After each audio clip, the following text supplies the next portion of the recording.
आज दूर दराज बैठे हुए लोग ये समझते हैं कि फिलिस्तीन में जो कुछ भी चल रहा है वो उनका इलाकाई झगड़ा है, उनके बॉर्डर का मसला होगा, जैसे हमारे लिए कश्मीर का मसला बनता है। ऐसा नहीं है मेरे अजीजों, ये बहुत पुरानी तारीख है।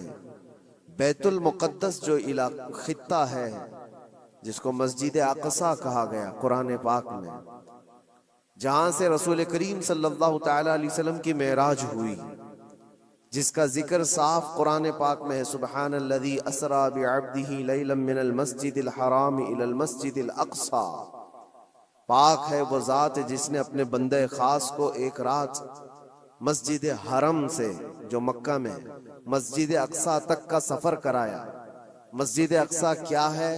कुरान कहता है अल्लज़ी बारकना हौलहू, जिसके इर्द गिर्द हमने बरकत रखी है, जिसके इर्द गिर्द बरकतें रखी गई हैं। तो मस्जिद अक़सा ये कल परसों वाली, साल 2 साल पहले वाली या 100-200 साल पहले वाली मस्जिद का नाम नहीं है।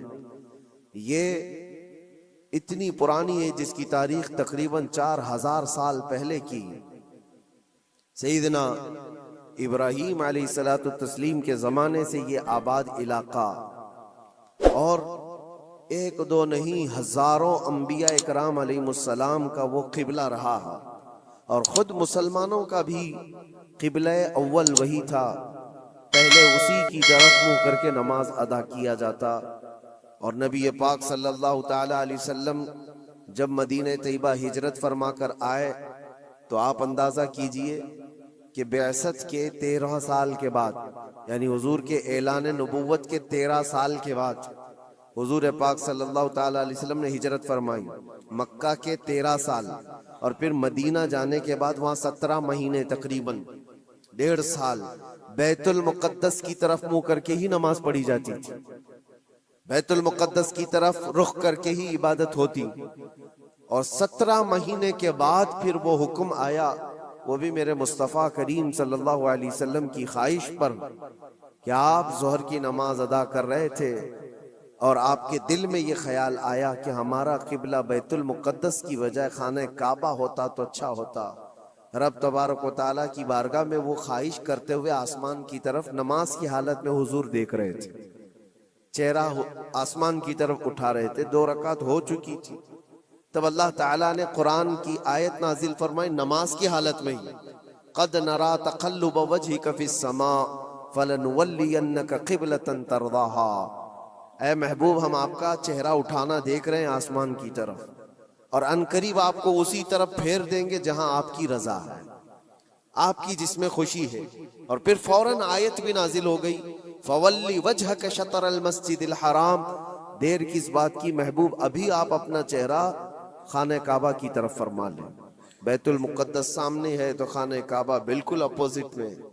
हुजूर अकरम सल्लल्लाहु अलैहि वसल्लम 2 रकात के बाद नमाज की हालत में ही घूम गए, और उसके बाद बाकी की 2 रकात खाने काबा की तरफ मुंह करके पढ़ाई।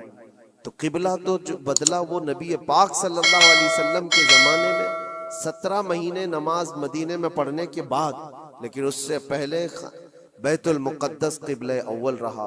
बैतुल मुक़द्दस अंबिया इकराम का मस्कन है, तकरीबन 30,000 के करीब अंबिया इकराम अलैहिमुस्सलाम उसके इर्द गिर्द हैं बैतुल मुक़द्दस के।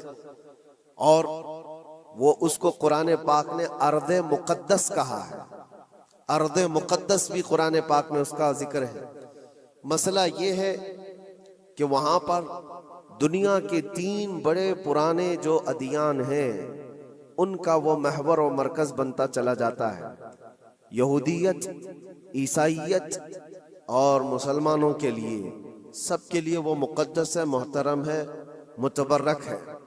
यहूदी भी उसको मुक़द्दस मानते, उनका भी क़िबला रहा, और ईसाई भी उसको अपना मुक़द्दस और मोहतरम इबादत गाह के तौर पर देखते हैं, इसलिए कि ईसा अलैहिस्सलाम की विलादत भी वहाँ करीब में हुई बैतुल लहम में, और ईसाइयों के लिए भी वो एक मरकज़ की हैसियत रखता है। और ये आसमानी मज़ाहिब में ईमान वाले मुसलमानों के लिए भी वो मुक़द्दस व मुतबर्रक है।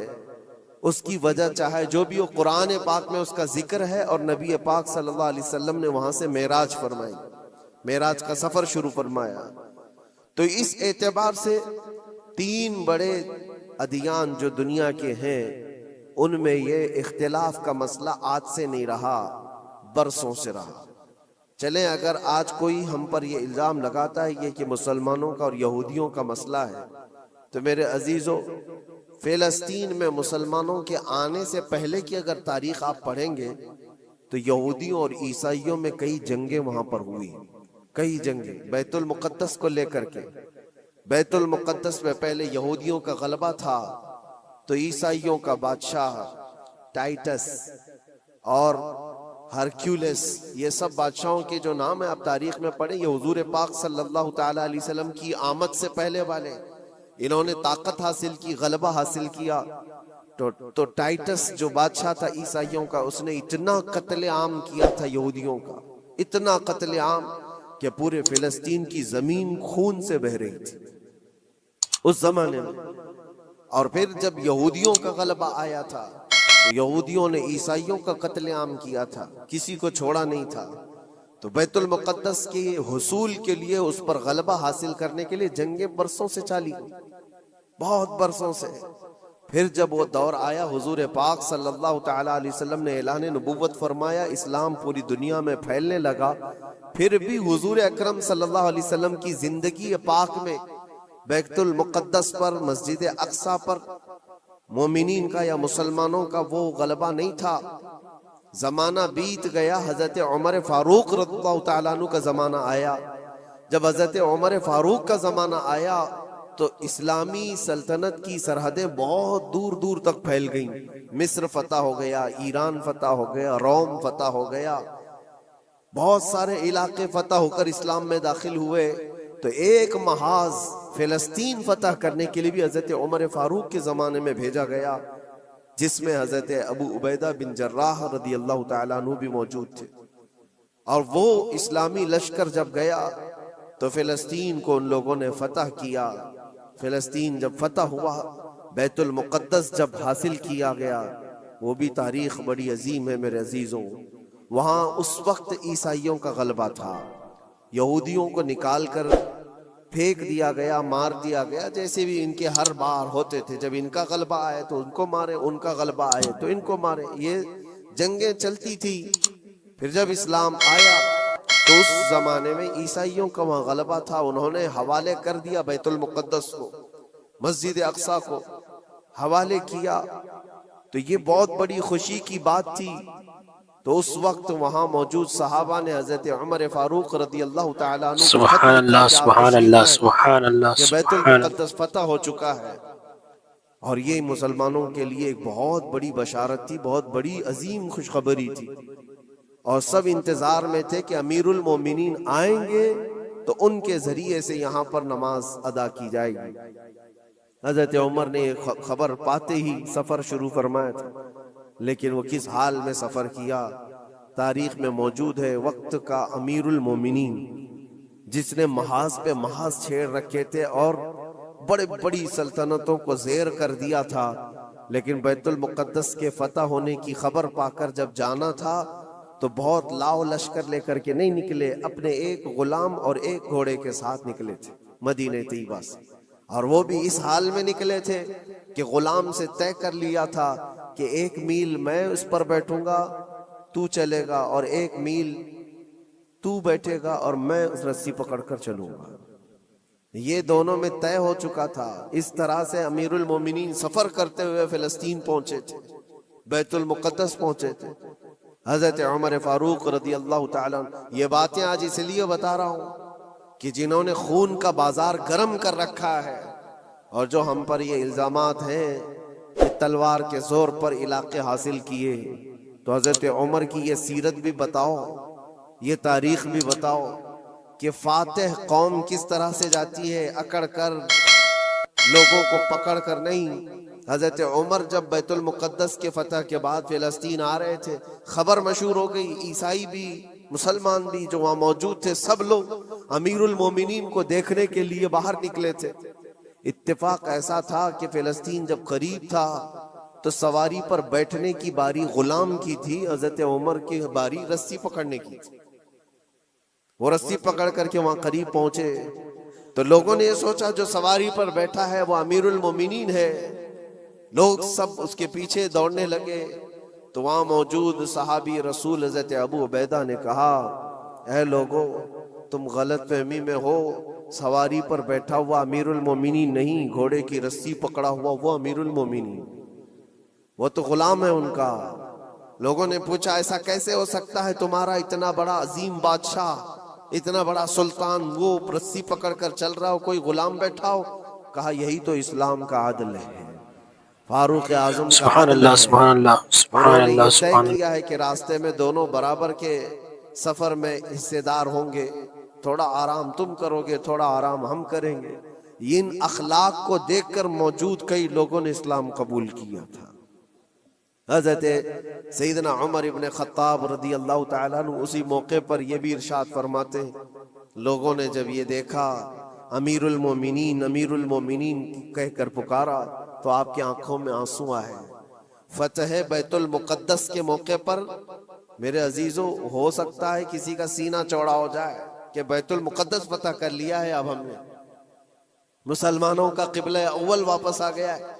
इसलिए कि तारीख में पहले से मौजूद है जरूर आएगी कि जिस बादशाह ने वहां पर चढ़ाई की और फतह किया, गलबा हासिल किया, उसने गुरूर, क्रूरता ऐसी दिखाई कि सारे लोगों पर ये धोस जमाना चाहा कि ये मेरी ताकत का नशा देख लो, मैं जब ताकत से चढ़ाई करता हूं तो क्या हालात होते हैं। सबको, जिस बादशाह ने भी बैतुल मुकद्दस पर चढ़ाई की है उसने अपना गुरूर और अपना घमंड लोगों को दिखाया।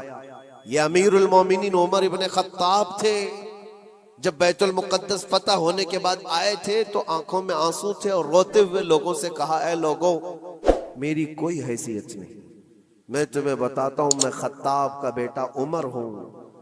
बचपन में मुझसे 2 बकरियां नहीं संभली जाती थी, मेरे बाप मुझे मारते थे, जब बकरियां मैं नहीं संभाल पाता तो रोज मार खाता था। और आज अल्लाह के फजल से पूरे इलाके, मिस्र, यमन, इराक, ईरान, रोम, अब ये फिलिस्तीन, अरब, हिजाज, तकरीबन आज की 6 कंट्री जिसका रकबा 36 लाख सुभान अल्लाह, सुभान अल्लाह होता है। हजरत उमर कहते ये पूरा इलाका आज तन्हा उमर उसको हाँक रहा है और हमारी निगरानी में है। इसलिए नहीं है कि खत्ताब का बेटा उमर है, इसलिए कि मोहम्मद अरबी का गुलाम उमर इब्ने खत्ताब, हुजूर अकरम सल्लल्लाहु तआला अलैहि वसल्लम से वाबस्ता हूँ, तो अल्लाह तबारक व तआला ने ये ताकत और कुव्वत और ये गलबा अता किया है। एक मुख्तसर सी तारीख में आपके सामने रखते आ रहा हूँ। फिर हजरत उमर फारूक रज़ियल्लाहु तआला अन्हु के फतह के बाद बैतुल मुकद्दस में तकरीबन 200 साल तक इसी तरह का मामला रहा, फिर ढीला हो गया, फिर ईसाइयों का गलबा आया, ईसाइयों ने दोबारा बैतुल मुकद्दस को हासिल किया, फिर वो भी 100 साल के ऊपर जमाना बीत गया, फिर बैतुल मुकद्दस के हुसूल के लिए जगह जगह मुसलमानों में बहुत सारे महाज निकले, लेकिन अल्लाह ताला ने दोबारा फतह बैतुल मुकद्दस का सहरा सुल्तान सलाहुद्दीन अय्यूबी को अता फरमाया। वो एक जर्नेल थे, इस्लाम के निडर थे और बहादुर, अजीम बहादुर, जिन्होंने अदल और मसावत तो ऐसे किए हैं। ईसाइयों ने भी आज अपनी किताब में लिखा है, हमने ऐसा कोई सिपह सालार दुनिया में देखा नहीं जैसा सलाहुद्दीन था। सलाहुद्दीन ने अपने नफ्स के लिए, अपनी जात के लिए किसी एक को भी मारा नहीं, किसी एक को भी बंधक नहीं बनाया। बेशुमार लोग जो ईसाई थे वहां पर उनको माल जायदाद जो चाहिए वो सब दे करके आजाद किया है। कहा कि सिर्फ बैतुल मुकद्दस ये मुकद्दस जगह है, इसकी गंदगी और इसकी नापाकी मैं नहीं देख सकता। बाकी जब बैतुल मुकद्दस फतह हुआ था सलाहुद्दीन के जमाने में, तो उस वक्त आम ऐलान था जिसको जो ले जाना है ले जाए। दरवाजों से सोने के जो नक्श थे, ईसाई जब भाग रहे थे वो भी खुरच करके निकाल रहे थे ले जाने के लिए, जो हाथ में आए वो सब। लेकिन सलाहुद्दीन ने मना किया था, किसी को कुछ ना पूछा जाए, माल और जायदाद, दुनिया की दौलत सब उन्हें मुबारक हो, अल्लाह का ये मुकद्दस घर हमारे हिस्से में आया। ये भी तारीख मौजूद है। और सलाहुद्दीन अय्यूबी, सैयदना उमर इब्न खत्ताब रज़ियल्लाहु तआला अन्हु के ज़माने की ये फतह याबियाँ, ये दौरे इस्लाम में है मुसलमानों के लिए। फिर ज़माना बीतता गया और फिर ये इन्हीं हालात में बिहम्दी ताला तकरीबन 1000 साल चल पड़े। तकरीबन पूरे 1000 साल भी नहीं, लेकिन जब ये वर्ल्ड वार हुई फर्स्ट, उसके बाद पूरी दुनिया में खिलाफत उस्मानिया का दबदबा ख़त्म हुआ, तो दोबारा फिर ये सारी जो दसीसाकारी है आज जो आप देख रहे हैं, सबसे पहले बेघर थे जो यहूदी पूरी दुनिया में, जिनके लिए ठिकाना नहीं था, कोई जगह नहीं थी। इन्होंने एक मुआहिदे के तहत 4000 यहूदियों को सिर्फ फिलिस्तीन में बसाने की इजाजत मांगी थी।